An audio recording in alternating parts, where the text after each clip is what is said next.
এটা নিয়ে অনেক বিতর্ক, কেউ সহি বলেছেন, কেউ বলেছেন খুব দুর্বল। মুহাক্কিকিনদের অধিকাংশরাই বলেছেন, ইমাম আহমদ, ইমাম নওবী, ইমাম ইবনে তাইমিয়া, বিন বাজ, এরা সবাই বলছেন যে এই সালাদটা আসলে প্রমাণিত হয় না। প্রায় 350 বারের মতো এই তাসবিহ হিসাব গুনতে গুনতেই তো সালাতের খুশু এগুলি ঠিক রাখা যায় না, চেতনা ঠিক রাখা যায় না। এই জন্য অনেকে, আর দলিলের দিক থেকেও সনদের দিক থেকেও বিতর্কিত। সালাত তাসবিহ ছাড়া তো কত সালাত আছে, সেগুলি পড়েন যেগুলি সহজ। এটা অনেক বিতর্ক জন্ম দিয়েছে। এই জন্য আমরা অনেকে পড়ি না এই সালাদটা, কারণ স্ট্রংলি হাদিসটা প্রমাণিত না।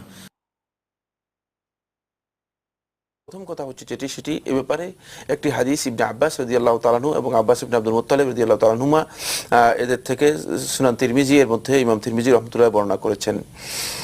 এরপরে দ্বিতীয় নম্বর যে কথাটি বলবো, যে হাদিসটি বর্ণনা করা হয়েছে, হাদিসটি অধিকাংশ আহলে